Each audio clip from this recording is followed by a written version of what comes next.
Everyone, myself Nandita Ghedi and I welcome to all behalf of Gurukul Mahila Arts and Commerce College. So students, in today's lecture we will discuss about a very interesting topic. The name of topic is idiom and proverbs. So what is idiom? Idiom, it means hidden meaning of the word or phrase. In Hindi or Gujarati we will know about the meaning. That in Gujarati we will call it Ruddhi Prayog, and in Hindi we call it Muhavre, which is we already learned in 5th or 6th standards. So now we will discuss it with the definition. The definition says an idiom is a phrase or an expression whose meaning cannot be understood by looking at the individual words that from it. It means it differs from the meaning of the word used. क्या है idiom के जो meaning है, आप उस word को देखकर उसका मीनिंग नहीं जान सकते. आपको उस वर्ड को और फ्रेज को जानने के लिए उसका डीप मीनिंग जानना पड़ेगा, तभी आप इडियम का सही और प्योर मीनिंग क्या है वो आप जान सकेंगे. For example, with openers. आप जब ये फ्रेज और इडियम पढ़ते हैं तो आपको फर्स्ट ऑफ ऑल आपके माइंड में क्या मीनिंग रेज होता है? With openers. बट इसका डीप मीनिंग क्या है? एंथुसियास्टिकली और वार्मली. इट मींस उत्साह से कुछ काम करना. अगर आप कुछ उत्साह से काम करते हैं तो आप इस इडियम का इस्तेमाल कर सकते हैं. Let's see second example. To wash one's hand. It means to refuse to be part of something anymore. किसी चीज का पार्ट नहीं बनना है आपको, तब आप इस इडियम का इस्तेमाल कर सकते हैं. Then idioms are a very short and sweet way to convey. It means आप किसी के साथ कम्युनिकेशन कर रहे हैं, आपको किसी को कुछ कहना है तो इडियम का इस्तेमाल आप कर सकते हैं, ताकि आपका जो मीनिंग है वो शॉर्ट हो और स्वीट हो और किसी को बुरा भी ना लगे. आप जो भी कहना चाहते हैं वो है. They are a fun way of expressing oneself. Sometimes it is possible to gain an understanding of the meaning of an idiom by looking at the idiomatic phrases. तो कई बार ऐसा होता है कि idiomatic phrase है, उसको देखकर आपको पता चल जाता है कि इस idiom का meaning क्या है. For example, he turned red when I asked him about the incident. So, turned red. First of all, इस phrase को देखकर आपको क्या लगता है? Turned red, it means कुछ रेड कलर की चीज है जो टर्नेड हो गई है, वो बदल गई है. लेकिन उसका जो डीप मीनिंग है वो क्या होता है? ब्लश और एम्बरेस्ड, यानी कि ब्लशिंग करना और एम्बरेस्ड करना. जब भी मैंने उसको एक इंसिडेंट के बारे में बताया तब वो ब्लश करने लगा, यानी कि वो अंदर ही अंदर खुश होने लगा. So, however, in many cases, the real meaning of the idiom is difficult to establish. क्या होता है कई बार कि जो इडियम है उसको देखकर हम उसका रियल और जो प्योर मीनिंग है वो एस्टैब्लिश नहीं कर पाते, हमें नहीं समझ आता कि भाई इसका सही और प्योर मीनिंग क्या है. फॉर एग्जांपल देखते हैं. That man loves blowing his on trumpet. Trumpet, it means a musical instrument. तो ट्रम्पेट को देखकर हमें क्या होता है कि चलो ये इडियम किसके रिलेटेड है? म्यूजिक के रिलेटेड. बट एक्चुअली में ऐसा नहीं है. In fact, it means that a person loves talking about himself. Trumpet का मीनिंग म्यूजिक से रिलेटेड नहीं है, लेकिन यहाँ पे मीनिंग होता है उन लोगों के लिए कि जो अपनी सेल्फ के बारे में ज्यादा बात करना पसंद है, जो बात बात में अपने ही सेल्फ का इंट्रोडक्शन देते हैं और अपने ही सेल्फ का वो एप्रिसिएशन करते रहते हैं. So that man loves blowing his own trumpet. It means कि उस पर्सन को अपने बारे में बात करना ज्यादा पसंद है. So, ये तो हुई idioms और proverb के बारे में बेसिक थिंग्स जो हम सब लोग जानते हैं कि भाई idioms क्या है और उसका इस्तेमाल हम कैसे करते हैं. अब हम देखते हैं कि idiomatic phrase क्या होता है. तो student, idiomatic phrases are of 5 kinds. उसके 5 kinds है जिसके यूज करने से हम idiom को और ब्यूटीफुल और इम्पोर्टेंट बना सकते हैं. तो let's see. So first is a prepositional phrase, second is adverbial phrase, third is adjective phrase, fourth is a noun phrase, and fifth is verb phrase. So first of all we will discuss the prepositional phrases. आप सब prepositional से तो जानते ही होंगे कि prepositional क्या है, preposition क्या है. So a prepositional phrase that does the work of a preposition, it shows the relation between two things in the sentence. Prepositional क्या करता है, जनरली वो सेंटेंस में दो थिंग्स के बाद बिटवीन का जो रिलेशन है वो शो करता है। तो सेम थिंग यहाँ पर जो प्रीपोजिशनल फ्रेज है वो क्या शो करता है, तो कि सेंटेंस के अंदर जो जो थिंग्स है उन दोनों के बीच का जो रिलेशनशिप है वो यहाँ पे वो शो करता है। Let's see it with example. We won the match on account of Tom. On account of Tom का मीनिंग क्या होता है, तो on account of means because of और for the benefit of someone और समथिंग। इट मीन्स कि उसकी वजह से जब हम कुछ काम करते हैं लेकिन किसी और की मदद से हमने वो काम पूरा किया है या किसी की हेल्प से हमने वो पूरा किया है, तब हम इस इडियम का इस्तेमाल कर सकते हैं। देखिए यहाँ पे दो थिंग्स हैं। फर्स्ट ऑफ ऑल है एक मैच और सेकंड है टॉम। तो मैच और टॉम का जो रिलेशनशिप है वो हम इस इडियम की हेल्प से दिखा सकते हैं कि भाई हमने मैच जीता है किसकी वजह से, तो कि टॉम की वजह से। सेकेंड एग्जांपल देखते हैं ताकि आपका जो है प्रीपोजिशनल फ्रेज हो क्लियर हो जाए। सेकेंड है they are on the verge of bankrupt. On the verge of का मीनिंग होता है ऑलमोस्ट, ताकि वो नजदीक ही थे। यहाँ पर भी दो थिंग्स हैं, दे आर एंड बैंकरप्ट। तो ये दोनों का जो रिलेशन है वो हम इस इडियम की हेल्प से दिखा सकते हैं। So after prepositional phrase, second is adverbial phrase. Adverbial phrase is a phrase that does the work of an adverb. जो adverb की तरह idiom में हेल्प करता है या यूज होता है उसको हम क्या कहते हैं, adverbial phrase कहते हैं। It modifies a verb, an adjective or an adverb. वो किसको modify करता है, तो के verb, adjective and adverb को modify करता है। Let's see it with example. They reached in the nick of time. Nick of time it means हम कहते हैं ना गुजराती में तो सोयनी अणी पर। इट मीन्स के वो बिल्कुल ही खत्म होने वाला था या पूरा होने वाला था लेकिन एंड मोमेंट पर वो वहां पर पहुंच गया। तो निक ऑफ टाइम का मीनिंग होता है जस्ट इन टाइम, टाइम पर ही वो पहुंचा।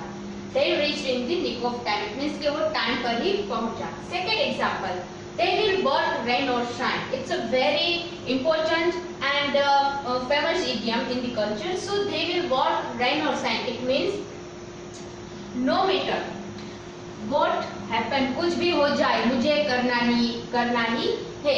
तो जब आपको इसी कंडीशन में हो या आपको इस फ्रेज का इस्तेमाल करना हो तब आप कर सकते हैं। Third is adjective phrase. Adjective phrase क्या है? An adjective phrase is a phrase that does the work of an adjective. जो adjective की तरह idiom phrases में अपना रोल प्ले करता है उसको हम क्या कहते हैं, उसको हम adjective phrase कहते हैं।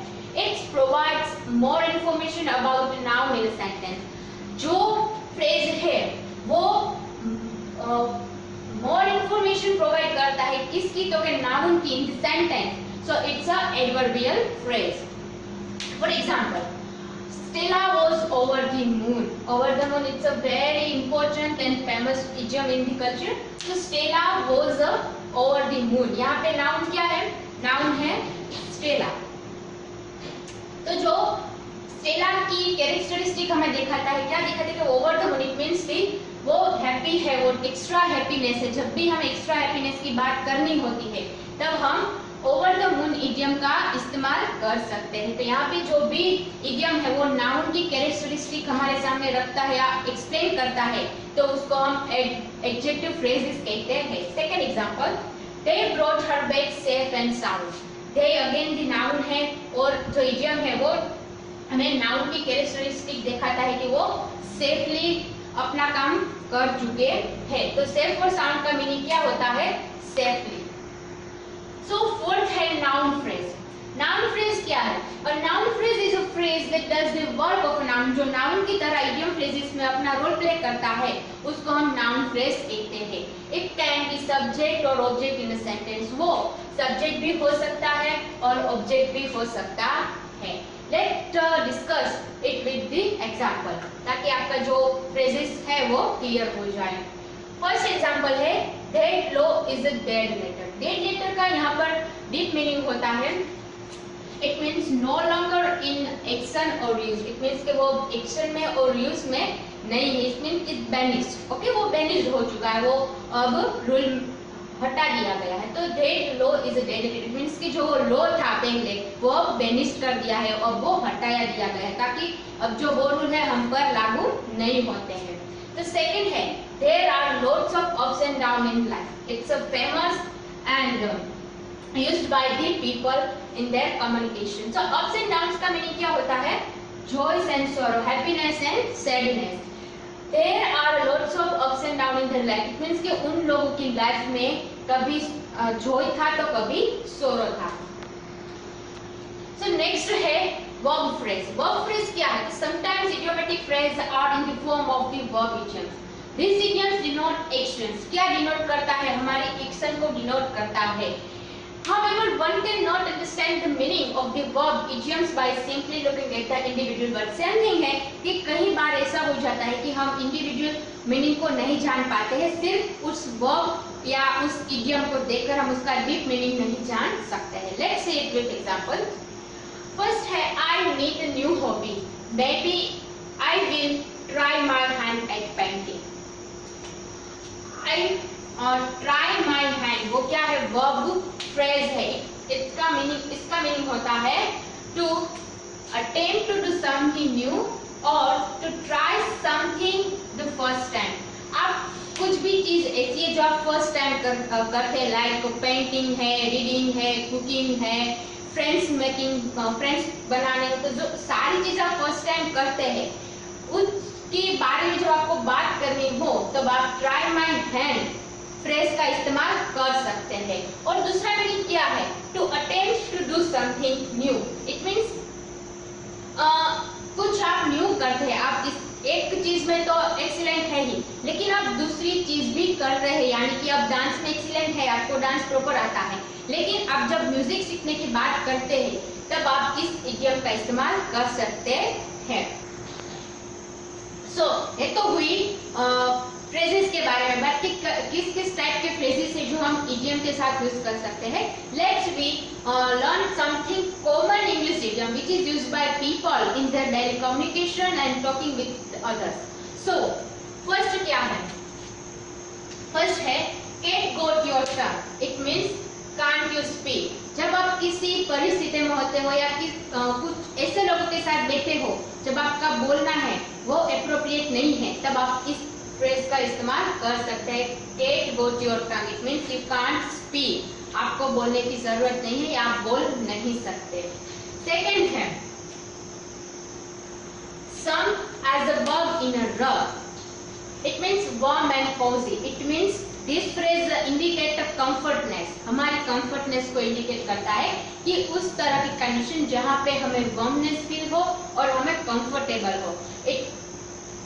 इट मीन्स कि जब आप कुछ ऐसी कंडीशन में हो जहाँ पर आपको खुशी मिलती है, जहाँ पे आपको हैप्पीनेस मिलती है, यानी कि आप अपने फ्रेंड्स के साथ हो जिसके साथ आपको टॉकिंग करके, बातचीत करके, शेयरिंग करके आपको मजा आता है, आपको आपकी जो हैप्पीनेस वो एक्सट्रीमली हो जाती है, तब आप इस इडियम का इस्तेमाल कर सकते हैं। I am very happy with my friend and some as a verb in a rug. आप इस्तेमाल कर सकते हैं। थर्ड है गो द एक्स्ट्रा माइल।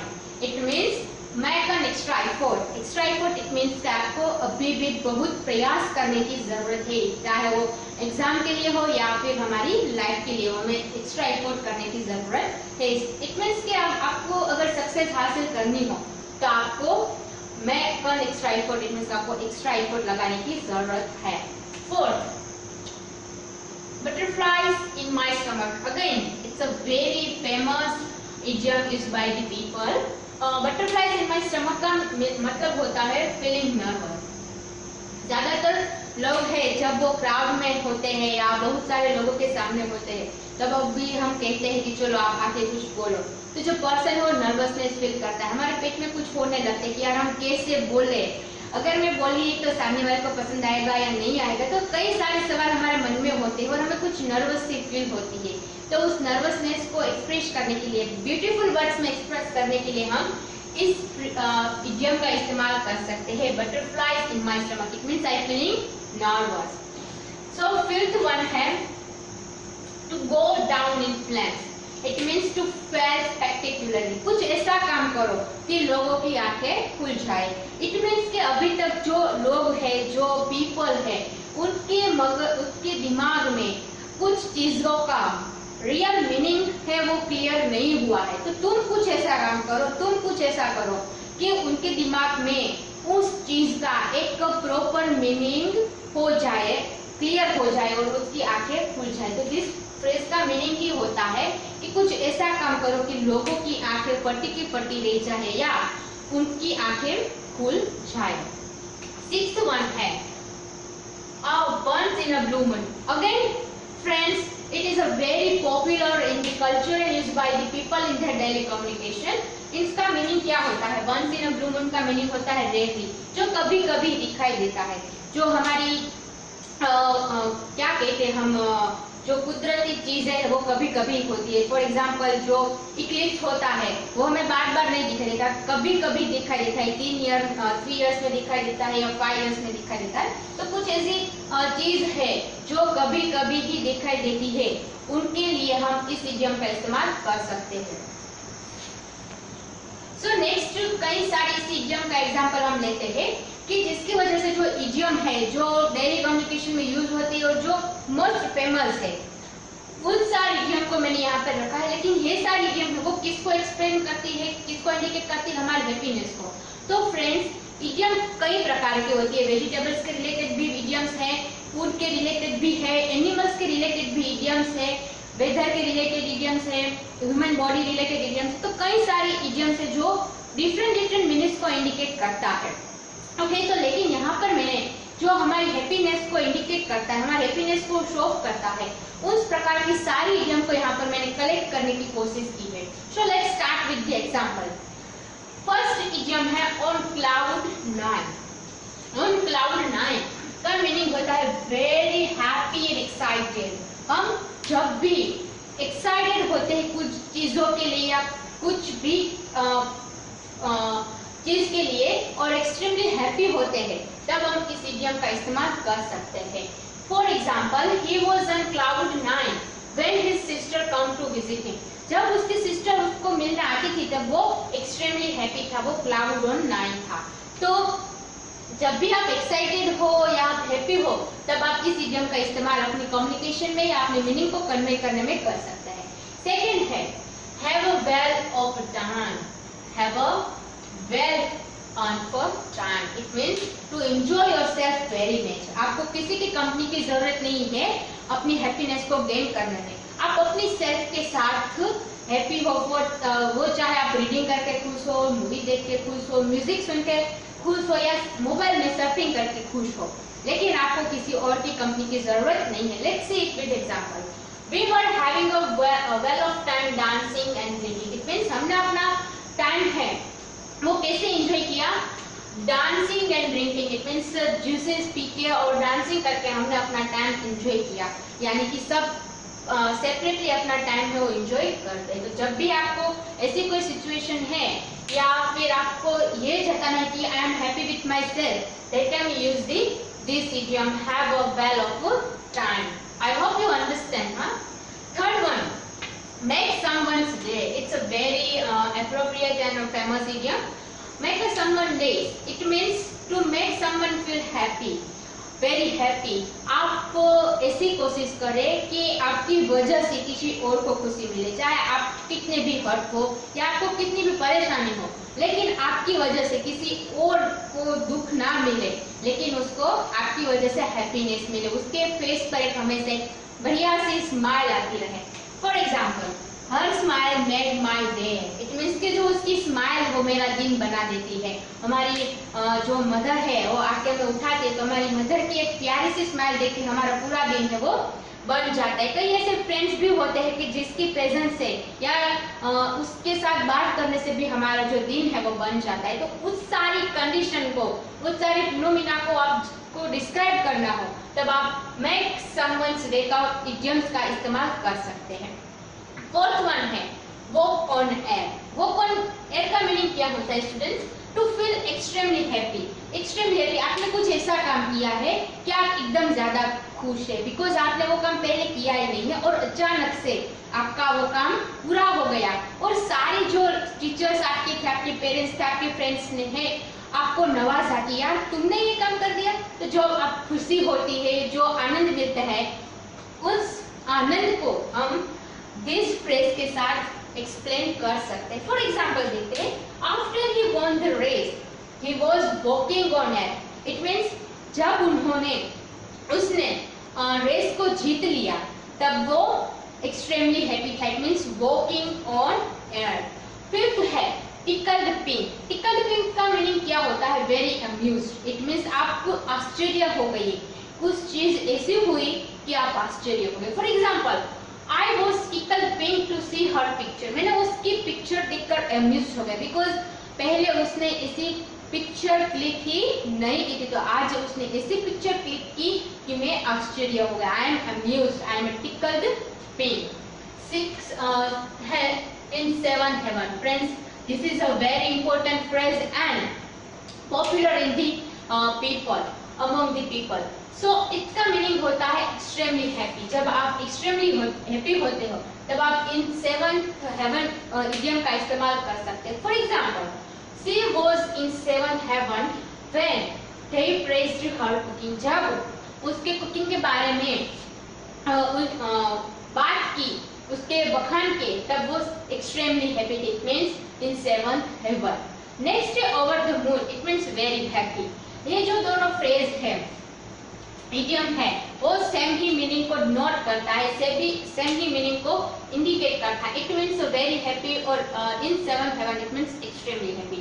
सो यहाँ पर क्या है कि जो दोनों फ्रेज है, जो इडियम है, उनका मीनिंग सेम ही होता है, लेकिन इसमें वेरी हैप्पी और इसमें एक्सट्रीमली हैप्पी. तो आप दोनों इडियम का इस्तेमाल कर सकते हैं किसमें, तो आपकी एक्स्ट्रा हैप्पीनेस को एक्सप्लेन करने में.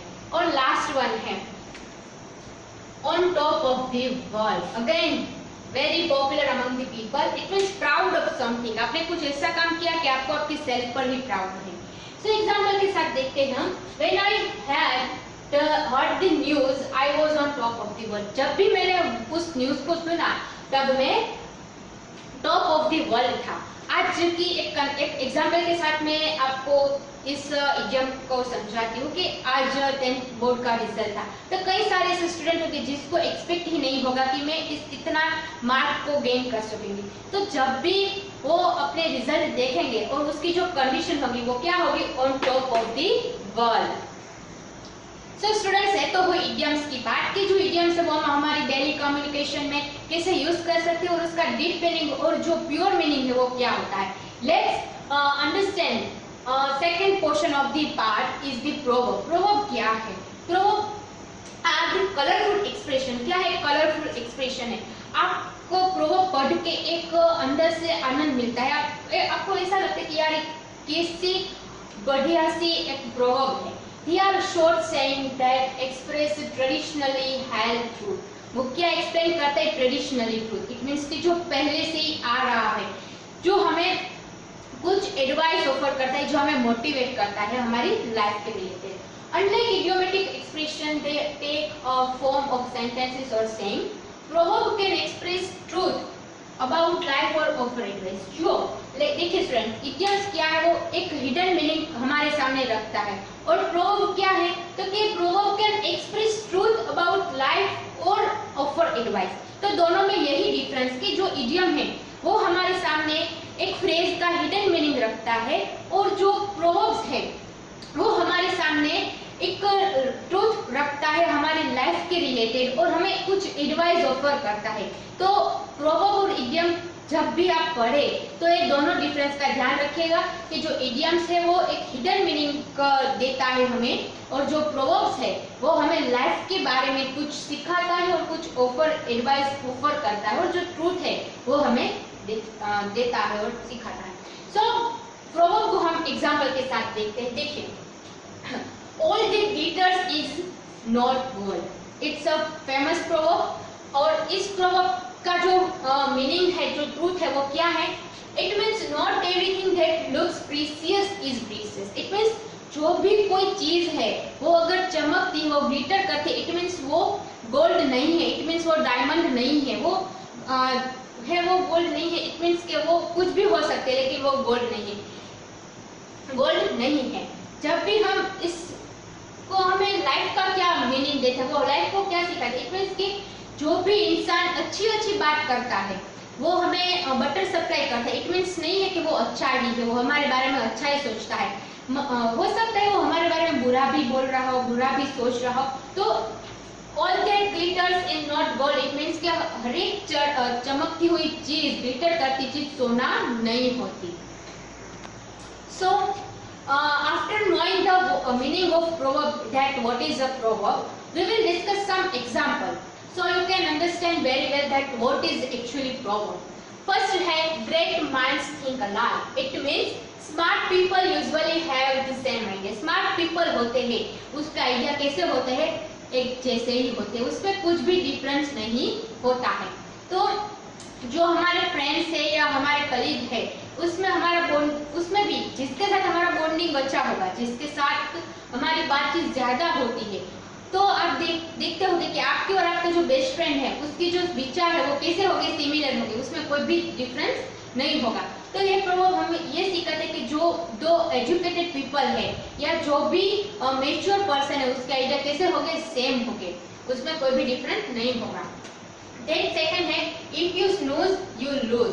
इट मीन्स अगर आप रुक गए तो आपने सब कुछ खो दिया है। It means you have to act fast to get what you want. इसका मीनिंग है अगर आपको कुछ पाना है, कुछ अचीव करना है, तो आपको फास्ट चलना होगा, आप कहीं भी रुक नहीं सकते। यहाँ पे हम एग्जांपल लेते हैं कछुए और खरगोश की कहानी का, कि आप देखते हैं कि कछुआ धीमी चाल चल रहा था, लेकिन उसने अपना जो गोल था कि उस फ्लैग के पास पहुंचना है, तो उसने वो गेन कर लिया था। लेकिन जो खरगोश था वो स्पीड में जा रहा था, लेकिन उसने सोचा नहीं चलो यहाँ पर मैं स्नूज ले लेता हूँ, इट मींस मैं पॉज कर लेता हूँ और बाद में मैं फ्लैग के लिए अपने जो जर्नी है वो स्टार्ट करूंगा। लेकिन वो अपनी जो गोल है वहां तक नहीं जा पहुंचता, बिकॉज ही स्नूज हिमसेल्फ। सो आपको कुछ भी पाना है, आपको कुछ भी गेन करना है, तो आपको रुकना नहीं है, आपको कंटिन्यूसली चलना है। तो this proverb also denote the meaning of our life, the truth of our life.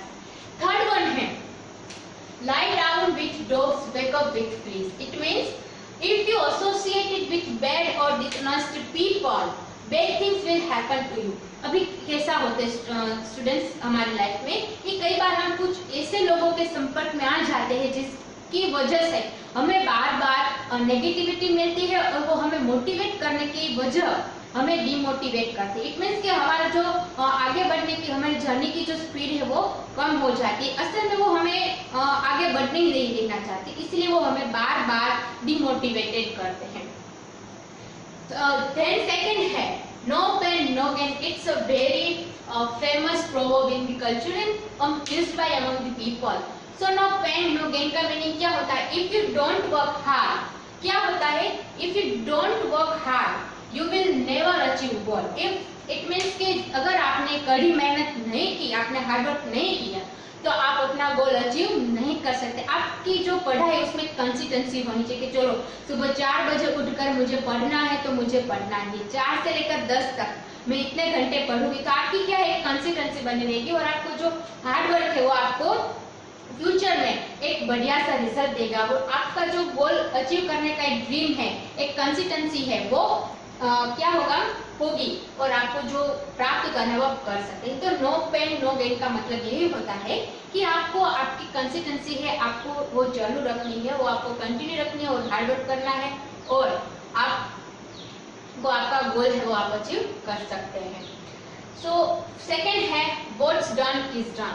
It means you can not change what has already happened. जो एक बार घटित हो चुका है उसको आप चेंज नहीं कर सकते। कई लोग ऐसे होते हैं कि जो पास्ट में कुछ हो गया है उसको वो चेंज करने की कोशिश करते हैं, लेकिन उसमें क्या होता है कि वो अपने ये जो प्रेजेंस का मजा है, प्रेजेंस की हैप्पीनेस है, वो खो देते हैं। तो ये इडियम हमें यही मैसेज देता है कि जो हो चुका है उसको तुम भूल जाओ और जो होने वाला है उसकी भी चिंता तुम मत करो। जो है तुम्हारे पास, जो प्रेजेंस में है, उसको तुम एंजॉय करना सीखो और उसके साथ तुम जीना सीखो।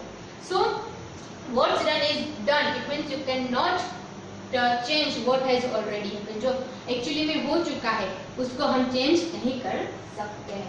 Then another example, money is the root of all evil. Students, this is the very meaningful proverb and reflect the truth that money is the root of evil. It means जो money है, जो पैसे है, वही सारी एविलनेस की जड़ है. अगर हम पैसे कमाना चाहते हैं तो हमें कई बार झूठ बोलना पड़ता है, कई बार कुछ ऐसे काम करने पड़ते हैं जो एक एविलनेस को दिखाते हैं, जो हमारे वर्च्यूज को कहीं ना कहीं दबा देता है. तो यहाँ पर एग्जाम्पल के साथ देखते हैं कि money is the cause of all problems. जो हमारी लाइफ में सारे के सारे प्रॉब्लम्स हो, किसकी वजह से रेज होते हैं? क्योंकि मनी की वजह से. It means money is the root of all the evils. Then another example is mind your own business. ये एक प्रोवर्ब है, वो हम हमारी डेली कम्युनिकेशन में या हमारी डेली रूटीन में भी यूज करते हैं कि mind your language. It means do not interfere with other people's life and affairs. It means हमें दूसरों की निजी जिंदगी में या दूसरों के मामले में पढ़ना नहीं चाहिए. जब तक हमारे पास से कोई हमें नहीं कहेंगे चलो आप अपनी एडवाइस दो, आप कुछ मुझे सजेस्ट करके मुझे मेरी लाइफ में क्या करना है या मुझे मेरे इस टॉपिक में क्या करना है, तब तक हमें उसके लाइफ में या उसके जो प्रॉब्लम्स है उसमें इंटरफियर करना नहीं चाहिए. Friends, this is the reflect truth about the life. आपको इस प्रोवर्ब को अपने माइंड में रख लेना है कि mind your business. It means कि हमें किसी की लाइफ में इंटरफियर करना नहीं है जब तक हमसे कहा न जाए. Then love is blind. It means जो लव है वो ब्लाइंड है. इसका मीनिंग है इफ यू लव समवन, अगर आप किसी को प्रेम करते हो, किसी को लव करते हो, you do not notice his और हर फॉल्ट. तब आप उसके फॉल्ट को नहीं देखते, आप उसकी गलतियों को नहीं देखते. You think they are perfect. आप क्या थिंक करते हैं कि they are happy. For example हमारे पेरेंट्स का लव क्या है? ब्लाइंड है.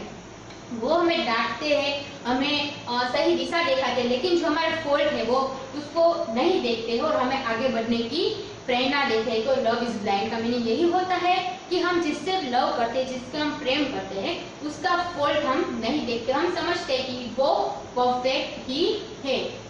Then another example, it never rains but it pours. It means bad luck never comes alone. Bad things usually happen all together at once. जो मुसीबत है वो अकेले नहीं आती. कुछ ऐसा प्रीवियस हो गया है जिसकी वजह से आप इस मुसीबत का सामना करना पड़ रहा है. फॉर एग्जाम्पल हम लेते हैं कि अगर आपने एक झूठ बोला है तो उस झूठ को छुपाने के लिए आपको कितने झूठ बोलने पड़ेंगे? और ज्यादा 100 झूठ आपको बोलने पड़ेंगे. तो और बाद में जो एक मुसीबत आएगी, एक प्रॉब्लम रेज होगा, वो किसकी वजह से होगा? तो आपने प्रीवियस जो 100 और 99 झूठ बोले उसकी वजह से आपको आज इस प्रॉब्लम का क्या फेस करना पड़ रहा है. It means it never rains but it's pour. It means कि जो भी मुसीबत आपके सामने है वो कभी भी अकेले नहीं आती है. वो प्रीवियस में आपने कुछ ऐसा किया है जिसकी वजह से आज आपको इस मुसीबत का सामना करना पड़ रहा है. नेक्स्ट है don't count your chickens before they hatched. It's also again a very famous idiom or proverb. It means when you do something in preparation for another thing, they may not even happen. It means क्या होता है कि आप कुछ prepare कर रहे हैं for another thing, किसी और चीज के लिए, they may not even happen. Maybe it's not happen. It means कि वो ना हो. आप कोशिश कर रहे हो कि इस चीज के लिए मैं वो काम करूं, लेकिन may be it not happen. तब आप इस प्रोवर्ब का इस्तेमाल कर सकते हैं. Proverb which denote the meaning of our life and truth. So better late than never. It means it's best to do something on time, but if you can't do it on time, do it late. इसका meaning क्या होता है कि अगर आपने time पर, आपने समय पर कुछ चीज नहीं की तो वो लेट हो जाएगा. आजकल क्या है कि एग्जाम जो है वो पीछे जा रहे हैं, तो स्टूडेंट्स मोस्टली क्या है अपना टाइम टीवी देखने में और मोबाइल यूज करने में वेस्ट कर रहे हैं. लेकिन अभी आप पढ़ाई करेंगे, अभी आप अपनी स्टडी को कंटिन्यू रखेंगे, तो जब भी एग्जाम होगी तो आपकी जो एग्जाम है वो अच्छी तरह से जाएगी. तो इट मीन्स ये मीनिंग ही रिफ्लेक्ट करता है कि better late than never. It means आज नहीं करेंगे तो कल करेंगे, कल नहीं करेंगे तो परसों करेंगे. इसकी वजह से आज करना है तो आज ही करना है. Next example, birds of feather flock together. It means people like to spend time with others who are similar to them. It means जो पीपल साथ में है, एक ही तरह की, एक ही ग्रुप के हैं, उसके बारे में जब हमें बात करनी हो, अगर उसके बारे में कुछ कहना है, तो अब हम इस प्रोवर्ब का इस्तेमाल कर सकते हैं कि birds of a feather flock together. It means कि एक तरह की जो लोग हैं, एक विचार के, एक ही एज के, वो एक ग्रुप में बैठे हुए कुछ काम करते हैं, तो bird of feather flock together का हम इस्तेमाल कर सकते हैं। देन है keep your friends close and your enemies closer. It's a very reflective and truthful proverb used by among the people. So keep your friends close and your enemies closer. इसका meaning क्या होता है? Keep a keen eye on enemies beyond what one might have on their friends. इसका मतलब कि आपके friend में ही कहीं ना कहीं आपका कोई एनिमी है, आपका दुश्मन है, वो छुपा हुआ है, तो आपको नजर रखनी है कि आपका फ्रेंड है, कहीं आपका दुश्मन तो नहीं है। तो ये प्रोवर्ब इस ट्रुथ को रिफ्लेक्ट करता है। Then a picture is worth 1,000 words. It means जो पिक्चर है वो इमोशन को कन्वे करता है बेटर रादर देन रिटन और स्पोकन वर्ड्स और एक्सप्लेनेशन। जो पिक्चर है वो आपकी वर्ड्स की और आपका जो रिटर्न एक्सप्रेशन है उसकी कहीं ज्यादा रिफ्लेक्ट देता है, किसमें? तो कि सामने वाले व्यक्ति में, या हमारा जो मैसेज हो बेटर वे से वो कह सकता है। Then there is no such thing as a free lunch. Again very important proverb which reflect the truth of our life. There is no such thing as a free lunch. It means things that are offered for free always have a hidden cost. जो भी चीज हमें free में offer होती है उसका कहीं ना कहीं कुछ हिडन मीनिंग होता है, उसका कहीं ना कहीं हिडन कॉस्ट होता है। अगर फॉर एग्जांपल आपको कुछ आज फ्री में ऑफर कर रहा है, तो 2-3 दिन के बाद आपके पास वो ऑफर कर सकते कि चलो मैंने तुम्हें परसों वो चीज दी थी, आज तुम्हें मुझे वो दो, तो वो कहीं ना कहीं हिडन कॉस्ट आपको देता है। Then there is no place like your home. इसका मीनिंग होता है कि your own home is the most comfortable place to be. जो आपका होम है वो आपके लिए कंफर्टेबल प्लेस है जहाँ पे आप कुछ भी चीज है वो कर सकते हैं। Then discretion is the greater part of valor. It means it always to know the moment when you have to give up rather than always acting brave and getting hurt. इसका मीनिंग है कि आपको उस moment को जानना चाहिए कि किस मोमेंट में आप हर्ट हो रहे हो, किस मोमेंट में आपको दुख पहुंच रहा है। जरूरत नहीं कि हर वक्त हम ऐसे ही एक्ट करें कि हम ब्रेव है, हम बहादुर है। जहाँ पे ऐसा लगे कि आपकी सिचुएशन में हर्ट हो रहे हो या आपको दुख हो रहा हो, तो उस मोमेंट को आपको छोड़कर, गिव अप कर, मूव ऑन कर आगे बढ़ लेना चाहिए। तो it's not better to always acting brave. Okay, then the अर्थली bird catch the worm. It means you should wake up and start work early if you want to success. क्या इसका meaning होता है कि अगर आपको सक्सेस पाना है, आपको सक्सेस हासिल करनी है, तो आपको सुबह जल्दी उठकर आपके वर्क पर काम करना शुरू कर देना चाहिए। तो लास्ट है never look a gift horse in the mouth. It's again very famous proverb. इसका मीनिंग क्या होता है? If someone offer you gift, don't question it. अगर आपको कोई गिफ्ट ऑफर करते हैं तो सामने आपको क्वेश्चन करना नहीं चाहिए। तो स्टूडेंट है तो ठीक कुछ प्रोवर्ब और कुछ इडियम्स की बात जो हमारी डेली लाइफ में यूज होती है हमारे मैसेज को कन्वे करने में, और कुछ ऐसे प्रोवर्ब जो हमारे लाइफ के बारे में कुछ आइडियाज ऑफर करता है और कुछ ट्रूथ है वो हमें दिखाता है। I hope you understand very well, so thank you very much.